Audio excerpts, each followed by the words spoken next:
नमस्कार दोस्तों, बेबस लड़की के पार्ट 5 में आपका स्वागत है। अभी तक आपने इस कहानी को सुना कि किस तरह संजना जिसमें फिरोशी के दलदल में फंस गई है। आइए इस कहानी को आगे सुनते हैं और समझते हैं कि संजना को किस तरीके से इस दलदल में लाया गया और उसके साथ आगे क्या क्या होता है। आज समय कुछ जल्दी ही गुजर गया। वक्त चाहे तो खुशियों का किस्त अदा करने में कोई कमी नहीं करता। आज के हालात ने मुझे दिखा दिया कि समाज में अब भी इंसान भी हैं, थोड़े लालची हैं, पर वो उपकार और परोपकार की कुछ परिभाषा अब भी तय कर सकता है। जैसे मेरे पिताजी, मेरे पुराने दोस्त, इन्होंने मुझे मान सम्मान और प्यार दिया और बदले में केवल मेरी खुशी चाही। मैं ना जाने कितने देर तक इन फलसफों में उलझी रही। मेरे रागों में बहुत बहती खून और उनकी ऊर्जित तिरंगे मेरे मस्तिष्क के साथ एक अजीब संचार वाणी कर रहा था, मानो मेरी सोच अब इस अंधेरे किले में रोशनी के दरवाजे ढूंढ रही हूँ। तभी शांति देवी ने मुझे आवाज़ लगाई, अरे ओ राजकुमारी, कपड़े कौन बदलेगा? 3 घंटे हो गए। जा जा, आज तेरी छुट्टी है। उसने फिर से तुझे भेजने का संदेश भेजा है। कल से तू हर रोज उसके पास जाएगी, 1 महीने के लिए, समझी? कोई नाटक नहीं चलेगा। लाखों ले चुकी हूँ उसके बदले। और हाँ हरिया, इस पर ध्यान रखना। आज पहली दफ़ा था कि मेरे जिस्म का इतना बड़ा सौदा हुआ था और मैं बेतहाशा खुश थी। मैंने उस आंटी के गालों को छूकर हंसते हुए कहा, आप मेरी माँ जैसी हो। आप जब इस तरह बात करती हो तो मुझे आप पर बहुत प्यार आता है। उस औरत ने मुझे ऊपर से नीचे तक देखा और कहा, पूरे कोटे में एक तू ही तो है जिसे मर्दों के साथ सोना पसंद है। तेरी गहराई नापना बहुत मुश्किल है। मैंने अपनी चोली को उतारते हुए कहा, वो मैंने बताया था ना।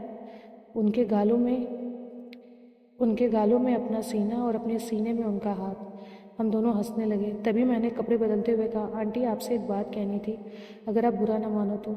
उस औरत ने मुझे प्यार से झटकते हुए कहा, दूध देने वाली गाय है तू, कुछ कुछ बोलने की तो हक है तुझे, लेकिन मेरे धंधे को मंदे करने की मत सोचना, वरना खैर नहीं। मैंने भी उसे बैठाते हुए कहा, धंधा मंदा करने की नहीं, चंगा करने की बात बोल रही हूँ। आंटी सोचो, अगर वो शबनम बानो, वो पास की कोठे वाली, उसका कुछ कर दो तो उसके भी ग्राहक हमें मिल जाएंगे। इतना सुनते ही वो मुझ पर भड़क गई और मुझे धकेलते हुए बोली, 2 कौड़ी की वेश्या, मुझे नसीहत देती है साली। 2 बात प्यार से क्या कर लिया, तू मुझे सीख दे रही है कोठा कैसे चलाना है। सुन ध्यान से सुन, वो बहुत पहुंची हुई है और आज के बाद से अपना मुंह जिस काम के लिए रोज रात खोलती है ना, बस उसी के लिए खोलना, समझी? वह सकपका गई। मुझे इस प्रतिक्रिया का जरा भी उम्मीद नहीं था। वो बहुत खाक थी, सिर्फ अपने ही हिसाब से काम करती थी। और ये भी एक सच था, उसके पीछे से चाहे कोई कितना भी मार ले, मगर आगे से वो एक पाई जाने नहीं देगी। मैंने इस तरह उसे नाराज़ नहीं देख सकती थी, सो मैंने समय रहते ही बात को जारी रखा और आगे उससे कहा, आंटी जी मुझे माफ़ कर दीजिए, लेकिन आप जानती हैं, आप गुस्सा करती हैं तो मुझे आप पर प्यार आता है। और दिल से कहूँ तो मुर्गी अगर चूज़े को लात मारेगी तो चूज़ा बुरा नहीं मानता। मैं भी ठीक उसी चूज़े की तरह हूँ। इसके बाद मैं मुस्कराई और आगे बढ़ी, आंटी जी कभी कभी भविष्य की बीमारी से बचने के लिए टीकाकरण करवाना पड़ता है। यह शबनम भी आपके लिए एक बीमारी ही है। मैंने सुना था कि उस शबनम के पास के 2 कोठे बंद कर चुकी है। क्या पता कहीं। उस औरत ने मुझे देखा और चिंतन के भाव लिए वहाँ से निकल गई। उस रात मैं बेबसी की डाली से उड़कर ख्यालों की रोशनी ओढ़े नींद की ठंडी दुनिया को महसूस कर रही थी। विजय से मिलने के लिए सतरंगी शाम से मिलने के लिए सतरंगी सपने मेरी उम्मीदें के महल को जगमगा रहे थे। इन खुशियों की तरह में एक और खुशी ये थी कि पहली बार मेरे वजह से उस डायन के माथे में शिकन थी। आने वाले अनछुए पल को महसूस करते हुए पूरी रात मेरी करवटें और नींद के दरमियान एक जंग चलती रही और आखिर सुबह हो गई, क्योंकि हरिया ने दरवाज़ा खटखटाया था। उसने बाहर से ही आवाज़ दी और कहा, छमक छल्लो, चल जल्दी कर, साहब के घर चलना है। मैं चौंक गई। अब तक सबकी शाम रंगीन करती थी, मगर ये क्या? तो सुबह के 8 बजे ही मैं उठी और दरवाज़ा खोलते हुए बोली, अरे हरिया, इतनी सुबह? उसने दरवाजे को बंद किया और बेड में मुझे पटकते हुए कहा, अरे चमक चलो, आज से हर रोज़ तुझे वहाँ जाना है और समय वमय कुछ नहीं देखना।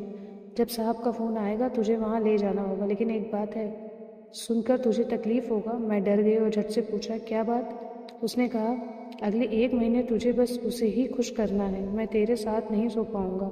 उसे तो रोज़ बिल्कुल फ्रेश चाहिए। मुझे पहली बार उस वहशी दरिंदे की रोनी सूरत देखकर हंसी आ रही थी। मैंने उसे उठाया और कहा, तो मेरे ऊपर क्यों पड़ा है? चल उठ, तैयार होने दे। वो उठ गया और जाते जाते बोलता गया, जल्दी कर, देर नहीं होनी चाहिए। उसे क्या पता है मैं खुद कितनी बेताब थी। मैं आज पूरी दुल्हन की तरह सज रही थी। मैंने जरी वाला लाल फ्रॉक पहना और उसके साथ एक लाल लेगिस मैंने बारबी टाइप से बाल को बांधा था और माथे पे एक लाल बिंदी लगा ली। सच सवर कर जब मैंने खुद को आईने में देखा तो अपने शरबती होठों और बड़ी बड़ी नशीली आंखों को देख शर्मा गई।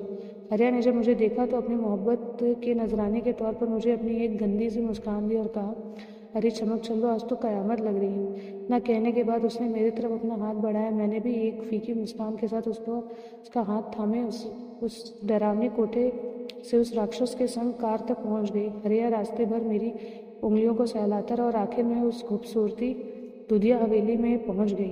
पता नहीं क्यों मगर आज हरिया ने मेरी चुन्नी नहीं खींची। मैं अपने दिल को संभाले हवेली की तरफ बढ़ रही थी। मेरे कानों की भारी झुमके हिल हिल कर मुझ में एक सिरहनी पैदा कर रहे थे। मेरे दिल की धड़कनें ऐसी थी मानो कि वो निगाह को उस श्याम से मिलने को कह रही हो। आखिर श्याम मेरे पास आ गया और हंसते हुए मुझसे कहा, आ गई हमारे राज्य की राजकुमारी, आपका स्वागत है। ये क्यों हो रहा था? आखिर मुझे उनमें इतना अपनापन क्यों लग रहा था?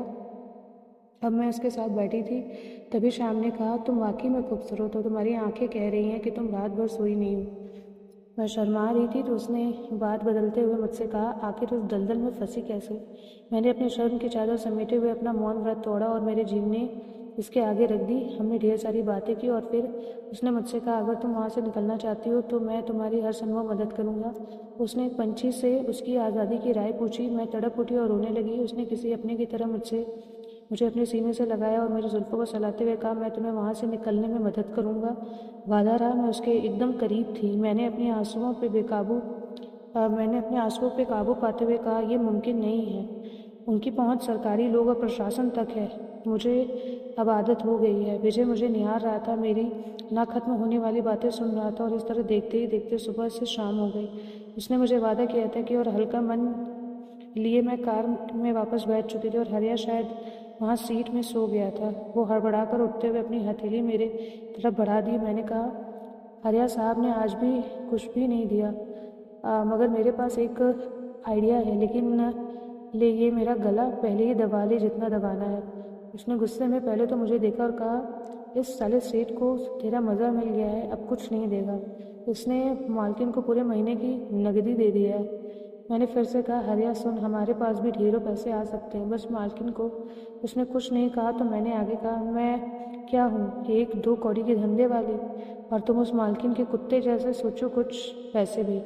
हरिया ने गुस्से में कहा, ये क्या बकवास कर रही हो? दिमाग फिर गया है क्या? वो मालकिन है, उसके बड़े बड़े नेता और अफसर से पहचान है।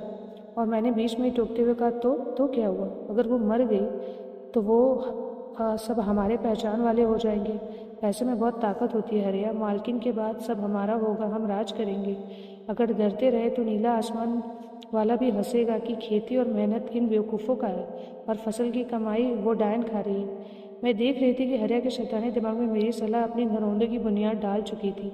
वो मुस्कराया और अपनी पलकों को झपक कर मेरी ओर देखा। अब मेरे मंसूबों को उसकी मोहर मिल चुकी थी।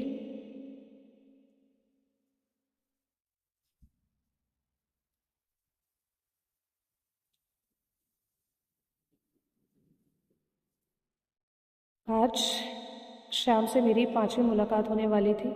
इन 2 सालों में यह पहली बार था जब पूरे 5 दिन मेरे जिस्म को रौंदा नहीं गया था।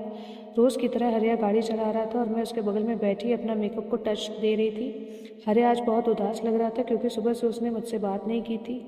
मैंने इसकी वजह पूछी तो उसने बताया कि वो नहीं चाहता कि अब मैं इसे सेठ यानी श्याम के पास जाऊं। जब मैंने आगे पूछा तो उसने कहा, देख चमक चलो, लगभग हफ्ता गुजरने को है। तो रोज़ इस सेठ के पास आ जाती है और मैं तेरे बिना तड़पता रहता हूँ।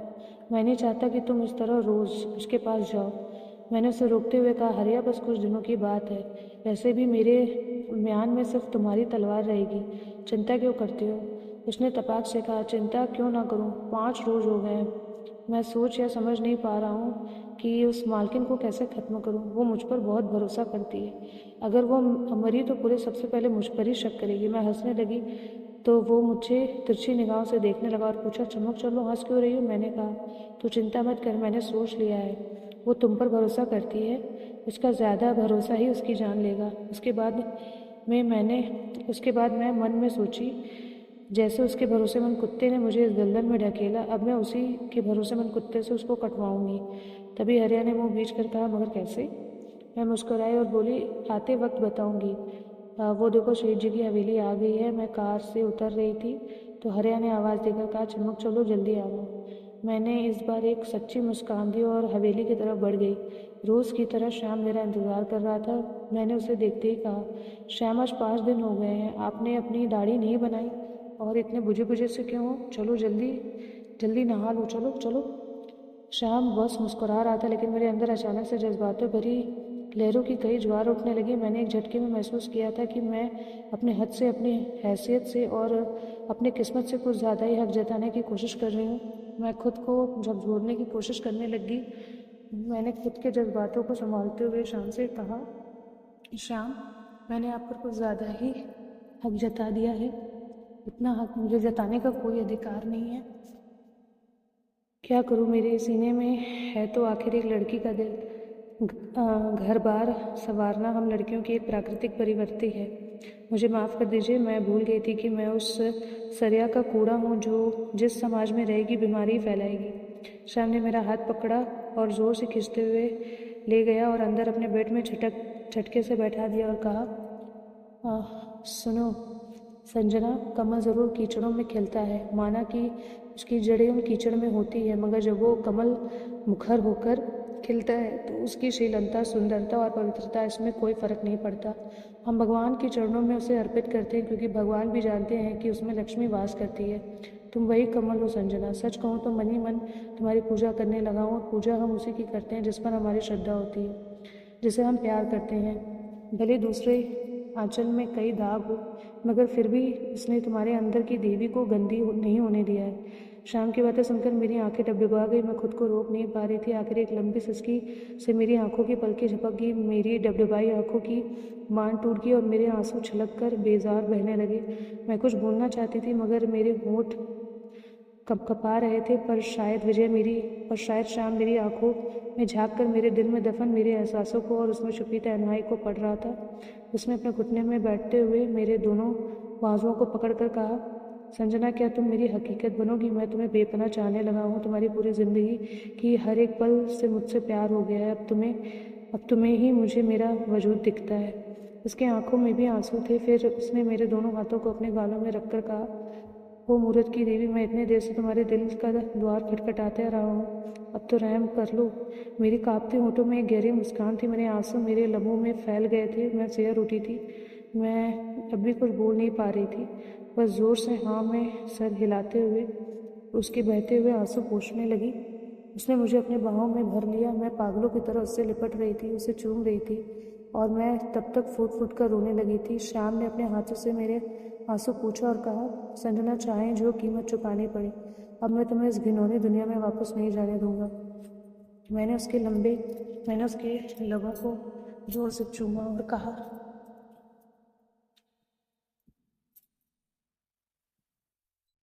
श्याम, आप जो चाहो मैं तैयार हूँ।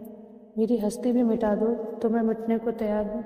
अब मेरे लिए मेरे भगवान हो, मेरे लिए आप मेरे भगवान हो। मैं आपको पूजने लगी हूँ। आपको तो अब मेरा खून भी माफ़ है, मगर मैं जब तक उस दुनिया को जिसने मेरी दुनिया बदल दी है तबाह बर्बाद ना कर दूँ, वापस नहीं आ सकती। इतने दिनों से मैं हर रोज़ कई बार मरती रही हूँ, मगर आज पहली दफ़ा मुझे जीने का दिल कर रहा है। कुछ पल ही सही, मगर आपके साथ जीना चाहती हूँ श्याम, आपके साथ जीना चाहती हूँ। श्याम ने मुझे गले से लगाते और मेरी पीठ को सहलाते हुए कहा, तुम एक मजबूत लड़की हो।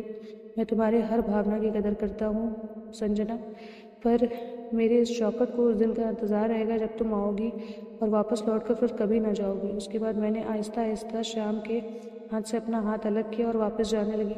मेरी आंखों में पानी और होठों में खुशियों भरी मुस्कान थी।